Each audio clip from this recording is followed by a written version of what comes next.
Bueno, siguiendo el caso de Elizabeth, eh, con el descubrimiento del motivo para la primera conversión, se inició un segundo periodo más fructífero del tratamiento. Ante todo, la enferma sorprendió a Freud con la comunicación de que ahora sabía por qué los dolores partían siempre de aquel determinado lugar del muslo derecho y eran más violentos cada vez. En lugar donde cada mañana descansaba la pierna de su padre porque ella estaba al cuidado de su padre, ella renovaba las vendas que envolvían su pierna frecuentemente hinchada. Esto había sucedido cientos y cientos de veces y era curioso que hasta hoy ella nunca hubiera reparado ese nexo. Así Freud ofrecía la explicación deseada para la génesis de una zona histerogénea atípica. Además, las piernas doloridas empezaron a entrometerse siempre en el análisis que Freud planteaba. Es decir, que él se refería a ese notable estado de cosa, ya que la enferma estaba casi siempre libre de dolor cuando nos poníamos a trabajar en tales condiciones. Si él, mediante una pregunta o una presión sobre la cabeza, convocaba un recuerdo, se insinuaba primero una sensación dolorosa, las más de las veces tan viva que la enferma se estremecía y se llevaba la mano al lugar de dolor. Este dolor, despertando, subsistía mientras que el recuerdo gobernaba a la enferma, alcanzando su apogeo cuando estaba en vías de declarar lo esencial y decisivo de su comunicación, y desaparecía con las últimas palabras que pronunciaba. Poco a poco, Freud aprendió a utilizar como brújula ese dolor despertado. Cuando ella enmudecía, por todavía acusaba los dolores, él sabía que no lo había dicho todo y le instaba a continuar la confesión hasta que el dolor fuera removido por la palabra. Solo entonces le despertaba un nuevo recuerdo. En este periodo de abreacción, el estado de la enferma mejoró de manera tan llamativa, tanto en el aspecto somático como en el aspecto psíquico, ya que Freud solía aseverar medio en broma que cada vez le quitaba una cierta cantidad de motivos de dolor, y cuando los había removido todos, ella sanaría.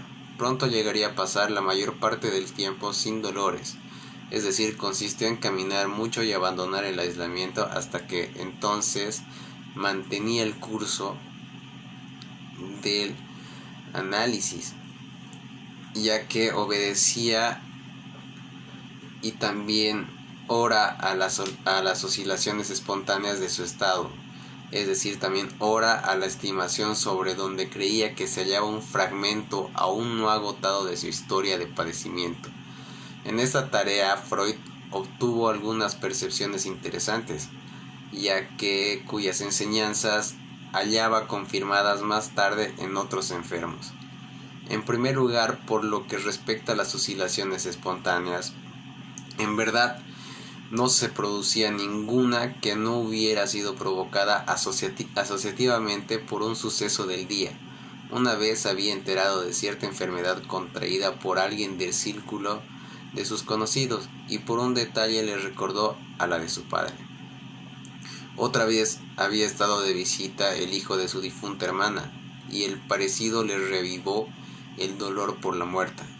Y otra vez aún fue cierta carta de la hermana que vivía distanciada, en la que era nítida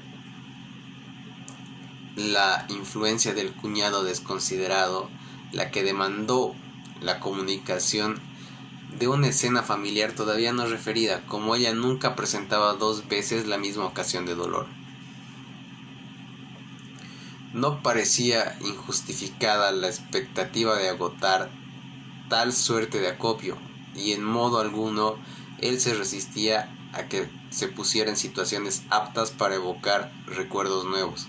Todavía no llega a la superficie, por ejemplo, mandándola a visitar a la tumba de su hermana o haciéndola concurrir a una reunión donde pudiera ver a su amigo de juventud. ahora de nuevo presente. Después Freud obtuvo un panorama sobre el modo en que genera una histeria que acaba de designar como monosintomática.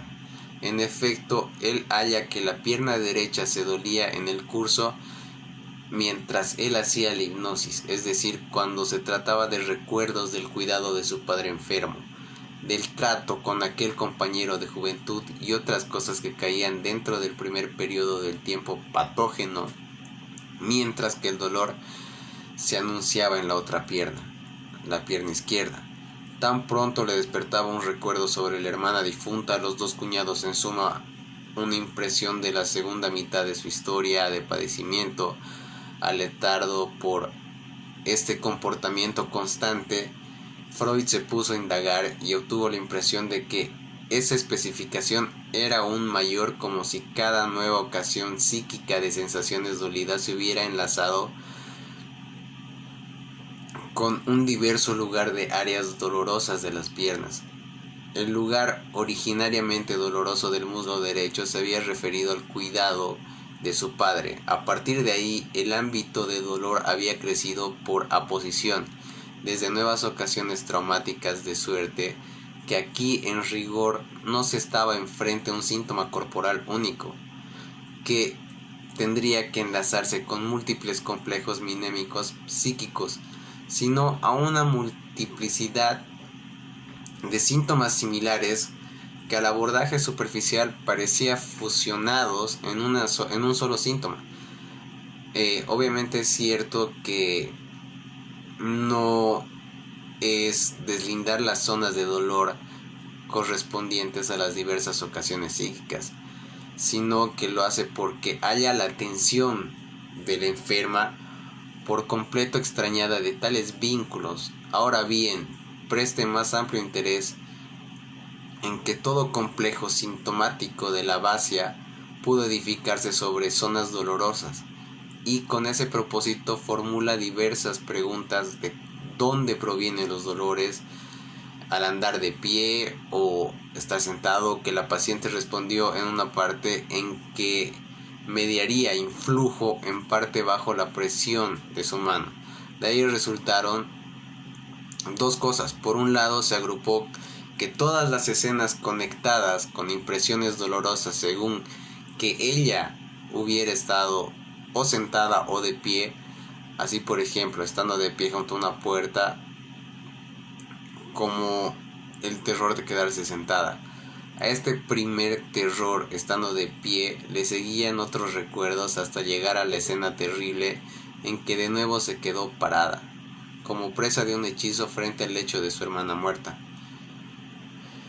Toda esa cadena de reminiscencias estaba destinada a evidenciar el justificado enlace de los dolores con el estar de pie, y aún podía considerarse como prueba de una asociación. Empero uno debía tener presente el requisito de que en otras oportunidades era preciso que se registrara, además del factor que dirigiera la atención y en ulterior consecuencia la conversión, justamente al estar de pie o al estar sentada. Y la explicación para este sesgo de la atención parecía tener que buscarse en la circunstancia de que andar de pie o estar sentado anudan operaciones y estados de aquellas partes del cuerpo que eran en este caso las portadoras de las zonas dolorosas, a saber, las piernas.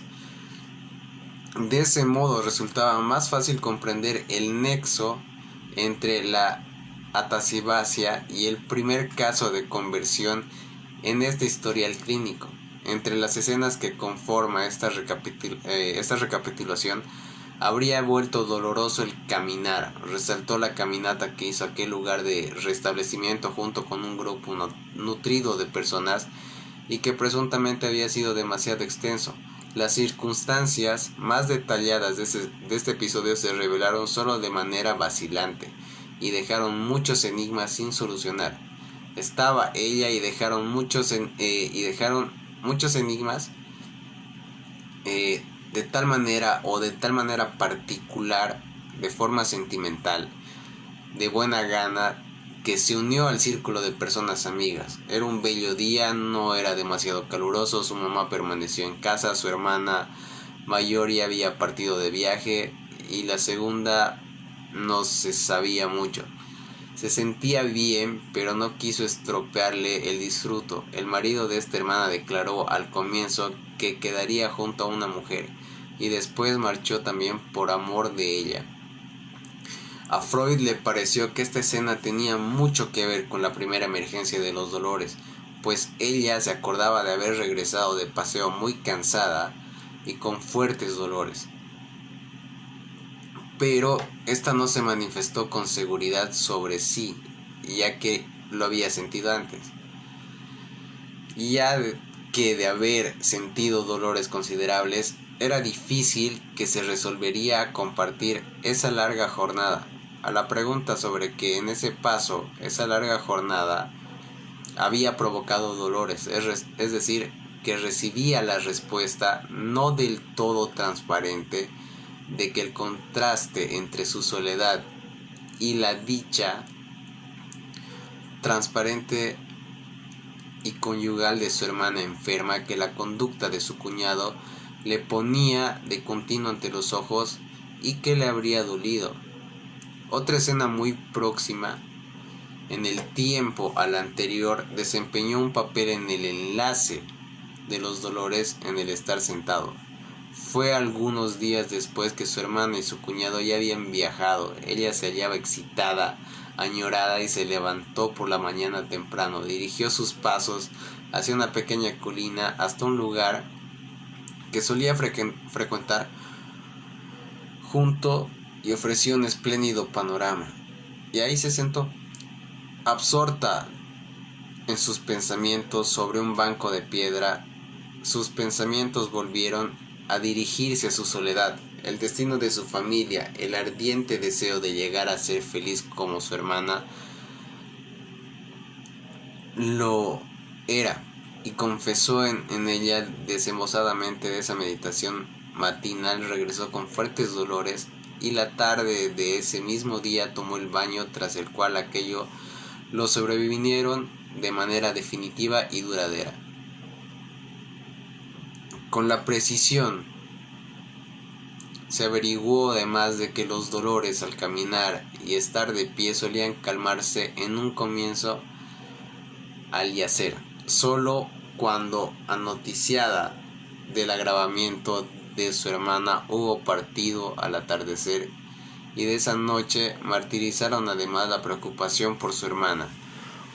Unos furiosos dolores mientras vacía extendía insomne en el vagón del ferrocarril, y se estableció también la conexión del yacer de los dolores durante un periodo más doloroso que el caminar o el estar sentado.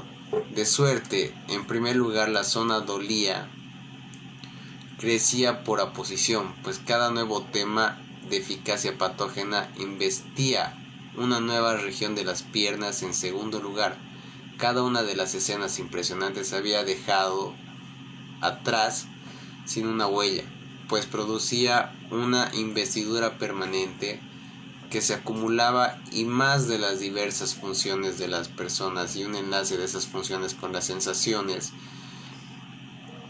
de dolor. Pero además era inequívoco que en la plasmación de la ataxia abasia no había cooperado un tercer mecanismo. Si la enferma puso fin al relato de toda una serie de episodios que la aquejaba y las otras que abarcaba sus infortunados intentos de establecer una vida familiar nueva, no cesaba de repetir que lo doliente era el sentimiento de su desvalimiento, la sensación de no avanzar un paso. Freud ya no podía menos que atribuir a sus reflexiones un influjo sobre la plasmación de la abasia, y se vio llevado a suponer que ella directamente buscaba una expresión simbólica para los pensamientos de tinte dolido, y lo había hallado en sus pensamientos y en el refuerzo de su padecer. Ya en nuestra comunicación preliminar que mediante una simbolización se puede generar síntomas somáticos de la histeria, es decir, la epicrisis, que agregó a este historial clínico detalle alguno, por ejemplo, que lo prueban de manera indudable en la señorita Elizabeth von Ehren. Mecanismo psíquico de simbolización no se situaba en primera línea. El psíquico de la simbolización no se situaba más allá de haber creado la Basia. Por todo indicaba que la Basia preexistente había experimentado un esfuerzo sustancial por este camino. De acuerdo con ello, esta Basia en el estado o en el estadio de desarrollo en que ya se encontró, no era equiparable solo a una parálisis funcional asociativa psíquica, sino también una parálisis funcional simbólica.